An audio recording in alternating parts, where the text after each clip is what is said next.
Believing is possession. The instant you believe as a Christian, you have activated your existence into a realm that Christ is more real than the natural world. The instant your heart is in the right positioning with Him, you have given Him a permit to execute in your life. Jesus will not invade a territory, however great it may be, however mighty and sovereign he may be, without belief.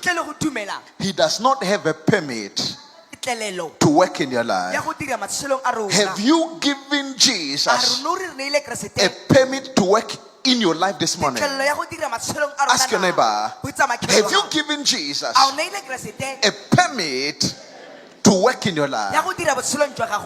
We have fenced our lives, territories. We have marked them with the authority of man, and yet we expect God to show up. Hence our cry for help remain echoing through generations, and the divine world does not attend to it.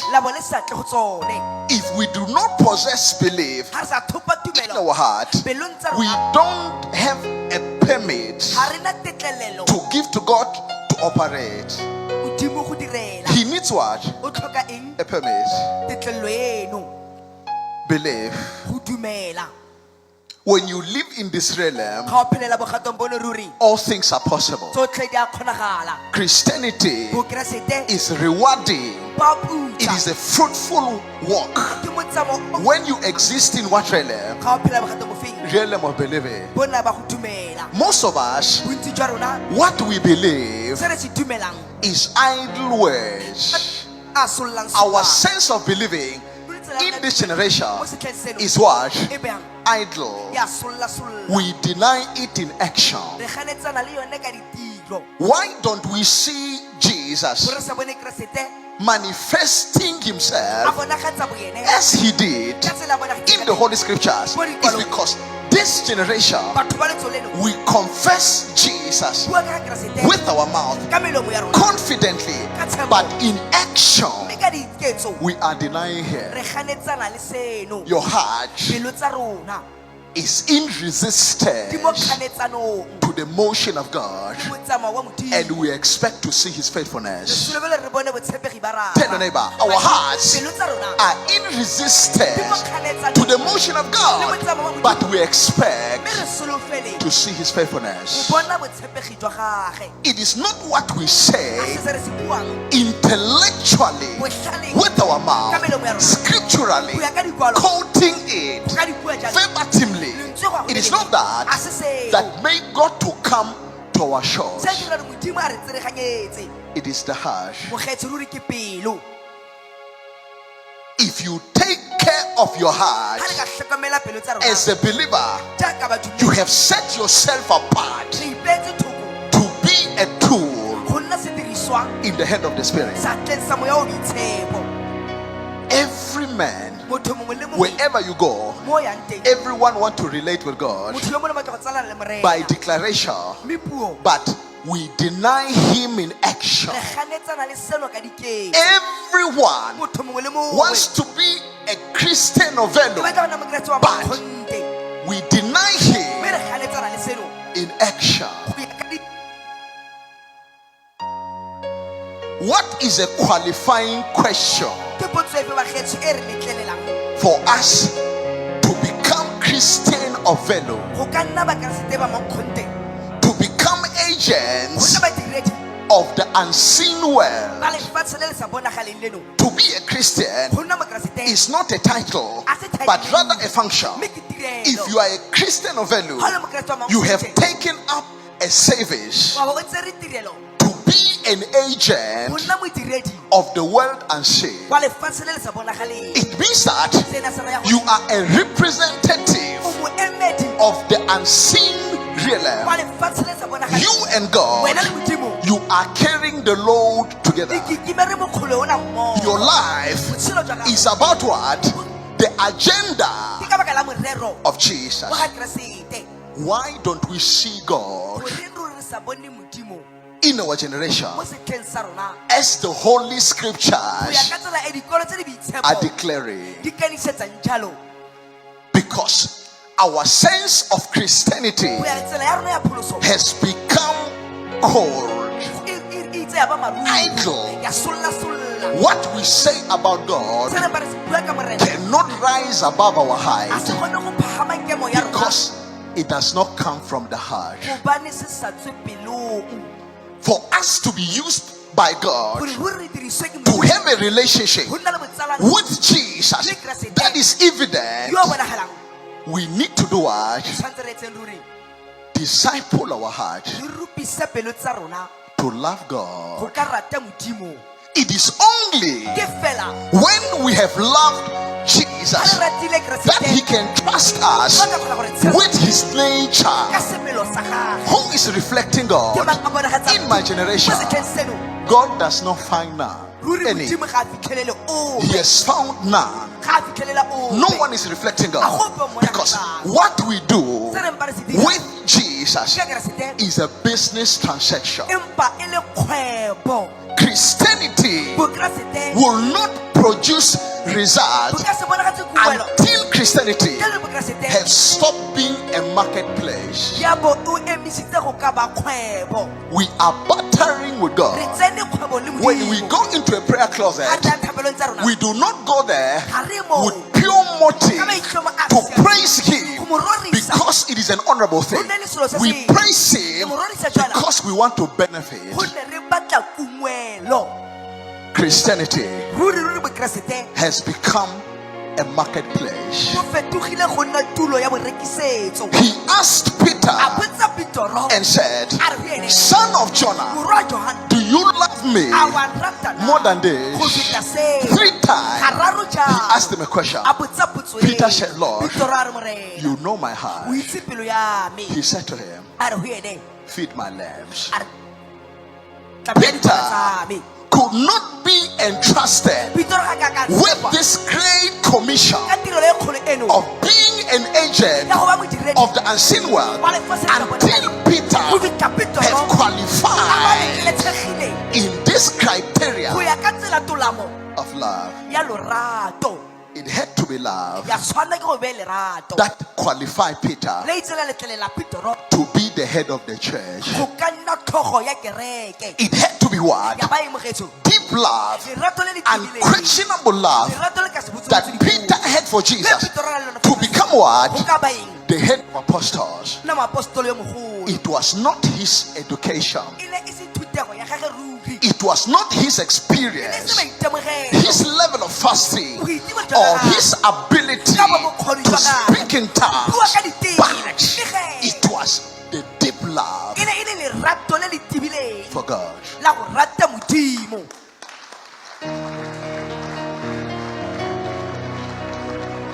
The instant we love God without motive, we have qualified.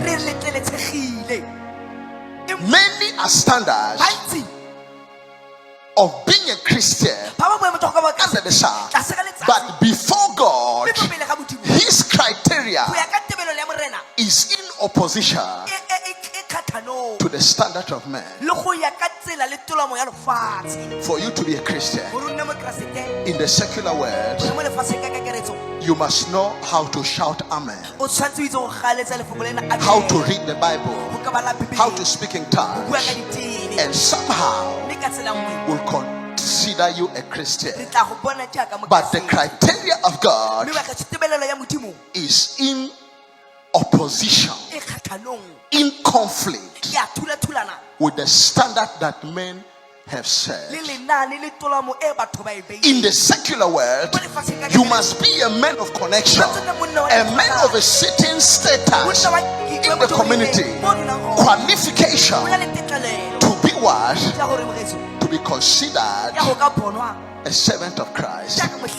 But God uses a different scale to measure our commitment towards Him. Is that your Peter? Do you love me? More than this. Peter qualified, and he was given a responsibility. When God gives you a responsibility, He has given you His nature to carry the work.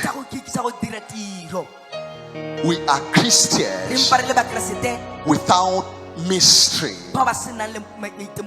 because our walk with God is a business transaction. Christianity today is about what I get out of God. It's no longer about serving Him, because it's an honorable thing to do. What is the motive behind your heart in serving God?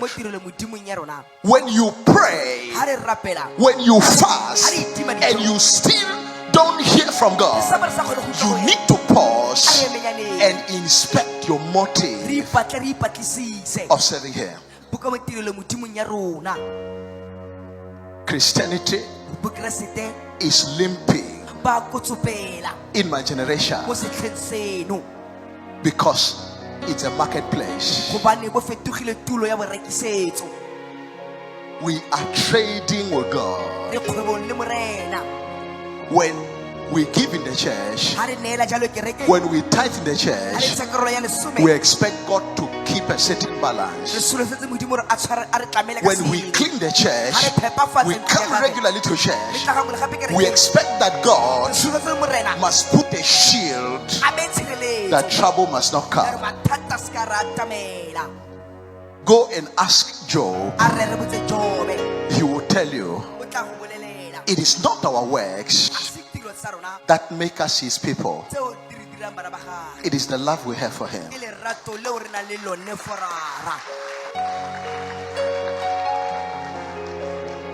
Job contested and said, I have not sinned, I have not stolen, I have not looked deceitfully, but that could not be a protection against a day of trouble. What is it that held Job in his position for God? It was deep love for God. When we love God, we qualify to be entrusted with responsibility in the kingdom, to know what will happen, what is happening, and what has happened.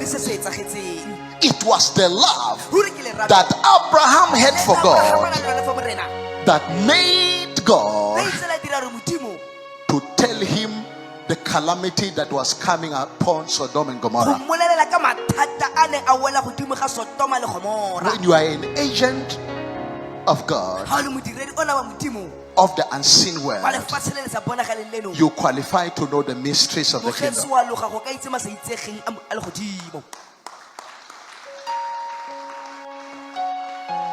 Moses knew his day of death. God had to ask for permission for Moses to come and die. He had to ask for what? For permission that Moses climb the mountain so you can come and die. What kind of authority is this?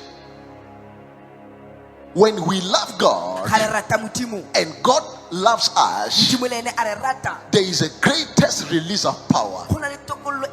that the world has never seen. When we love God, it's easier for God to trust us. God will not send a man until he is qualified by deep love for God.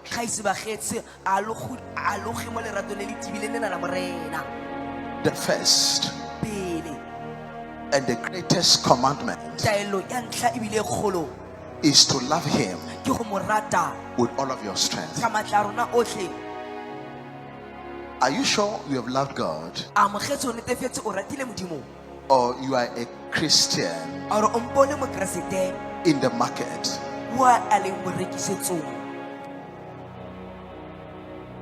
Look at your prayer content. There's no way you can kneel before God and you do not ask. Your prayer is like hunting. You are profit driven. Hence God cannot trust you with his nature. You will misappropriate it. Tell your neighbor, you are profit driven. Hence God cannot trust you with his nature. You will misappropriate it. Some of you are pastor, prophet. You are looking for God's nature, power. God cannot give you because he knows that you are a businessman. If he can give it to you, everyone that you lay a hand on, you want 2,000. When you arrive in the group like this, in a stadium, wherever, the first people you pray for is the people that are supporting you. What will happen to the poor?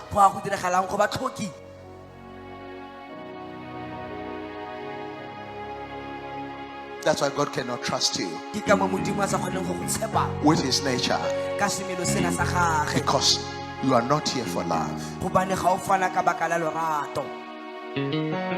Before God can bless, he inspects the heart, and that's where you are failing. There is nothing wrong with your prayer content. There's nothing wrong with the verses you are quoting. What is wrong? The heart. Your heart have told God that you don't qualify for a miracle you are asking for.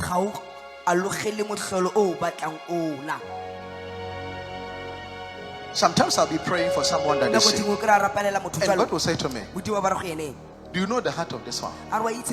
You want this one to walk again? Do you know what this person have done to people? This one must sit. I'm the one who will allow them to sit there. You come to someone who does not work for a long time. Say, Father, please. God will say, do you know this man? If I give this one money, a job, I have given them a license to fornicate, a license to be a drunkard, to look down on people. That's why God said this one is fine here. That unemployment is good for them. Sometimes God sends a situation to deliver us. Unemployment can be an agent of God to deliver us from the ungodly heart. Sickness can be what? An agent of deliverance to save us from the fires of hell. Some of you here,